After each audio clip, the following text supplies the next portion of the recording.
Hello student, welcome to my YouTube channel excellent success group. तो student, आज हम discuss करेंगे क्लास 10 में चैप्टर 10 सर्कल के इंपॉर्टेंट क्वेश्चन नंबर 40 में बोला गया है in the given figure two circle, दो सर्कल हमारा, पहला सर्कल और दूसरा सर्कल, ठीक है, with centre O and O dash touch each other at X, दोनों एक दूसरे को एक्स पॉइंट पे टच करते हैं। O dash produce meet the circle with centre O dash at A, जो मेरी ओ और ओ डैश इन दोनों को प्रोड्यूस किया गया पॉइंट ए तक। तो ये यहाँ पर एक दूसरे के साथ में ये जो लाइन है ये ए पे टच करती है, सर्कल पे आती है ए। ए सी इज़ अ टेंजेंट, जो ए सी है वो मेरी टेंजेंट है सर्कल विद सेंटर ओ वाले सर्कल की टेंजेंट है ये, ठीक, सी पॉइंट।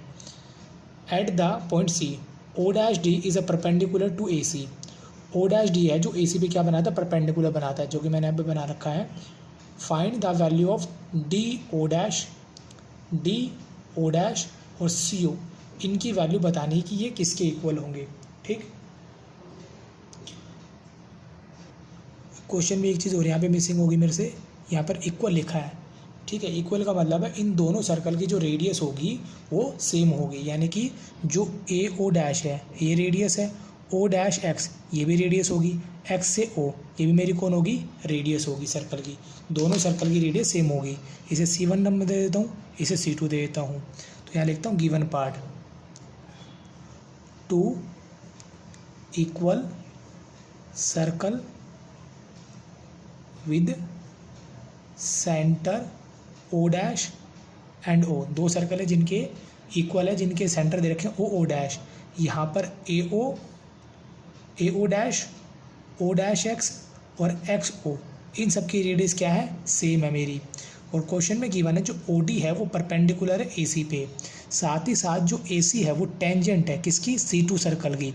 टेंजेंट पर अगर रेडियस ड्रॉ की जाए तो क्या बनाती, परपेंडिकुलर, जिसकी वजह से मेरा ओ सी भी परपेंडिकुलर होगा ए सी पे, जो कि मैंने थ्योरम 10.1 के अंदर प्रूफ किया था, थ्योरम 10.1। और हमें यहाँ पर प्रूफ करना है, वैल्यू फाइंड करनी है, find D O dash upon में सी ओ, इसकी वैल्यू फाइंड करनी है। तो फाइंड करने के लिए मेरे पास है दो ट्रायंगल, इन दोनों ट्रायंगल को लेते हैं। ये हुआ पहला ट्रायंगल जिसका नाम है डी ओ डैश ए, और दूसरा ट्रायंगल जिसका नाम है ए ओ सी। देखो इस छोटे सर्कल में एंगल ए आ रहा है और बड़े वाले में भी एंगल ए आ रहा है। एंगल ए तो हो गया मेरा कॉमन पार्ट, ये हुआ 90 डिग्री, ये भी है 90 डिग्री। अगर किसी ट्रायंगल में दो एंगल इक्वल आ जाते हैं, तीसरा एंगल ऑटोमेटिकली इक्वल होता है बाय एंगल सम प्रॉपर्टी के थ्रू। तो यहाँ लिखा मैंने in triangle A O dash D and triangle A O C, दोनों ट्रायंगल ले लिए। Angle O dash A D, angle O A C, ये मेरा हुआ कॉमन पार्ट, इस वजह से क्या होगा, इक्वल होगा। Angle A D O dash, angle A C O, ये मेरा होगा 90 डिग्री का, इस वजह से angle A O dash D similar होगा ट्रायंगल ए ओ सी के बाय एंगल सिमिलैरिटी।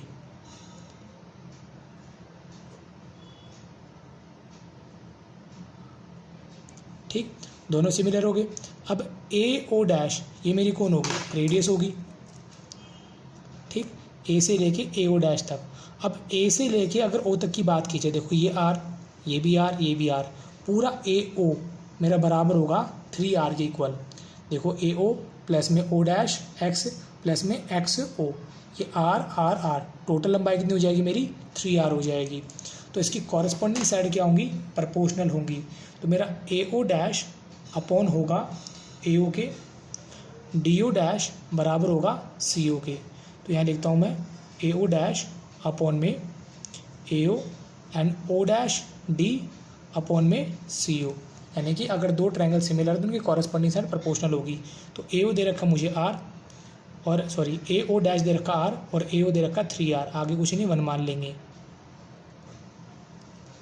आर से आर कैंसिल हुआ, तो इनका जो रेशो होगा वो कितना होगा, 1:3 का, इस पर डैश नहीं है, और ये मुझे फाइंड करना था।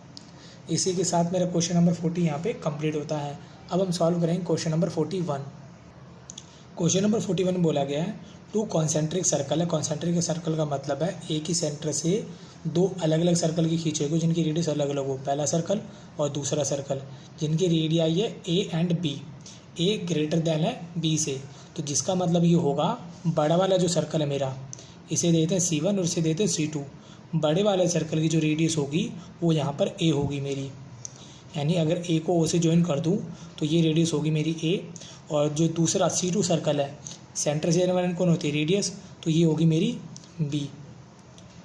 Find the length of the chord of the larger circle. बड़े वाले सर्कल की जो कॉर्ड है और टचेस द स्मॉलर सर्कल, और छोटे वाले सर्कल को टच करते हैं पॉइंट सी पर, तो छोटे वाले सर्कल की वो क्या होगी, टेंजेंट होगी।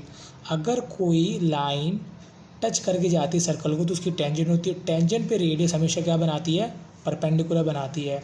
हमसे पूछा गया है कि जो ए बी है, इस ए बी की लंबाई हमें फाइंड करनी है। तो इसके लिए मैंने ओ को बी के साथ भी ज्वाइन कर दिया, ये भी मेरी रेडियस होगी, ये भी रेडियस होगी किसकी, C1 सर्कल की। तो यहाँ पे मैं लिख देता हूँ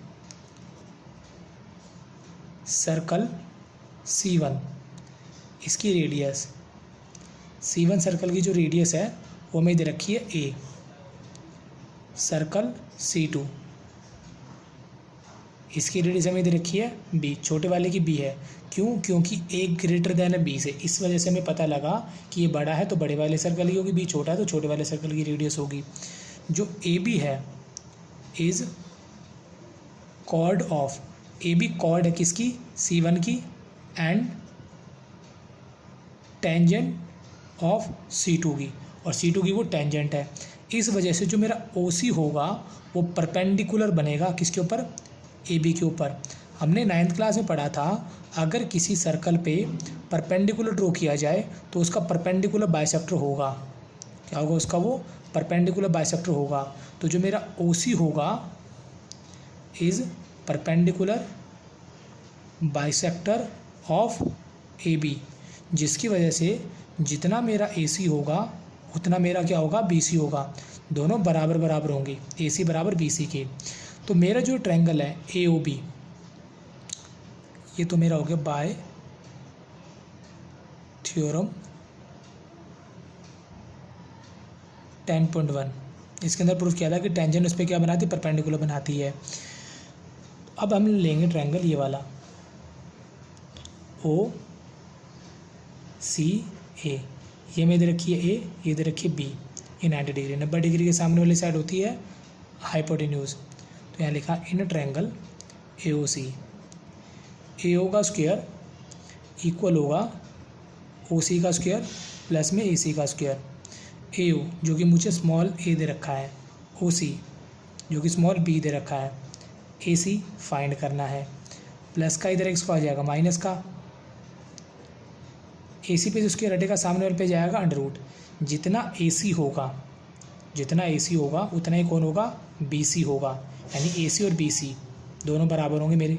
मुझे पूछा था AB, तो इसके लिए क्या करेंगे, under root A square minus B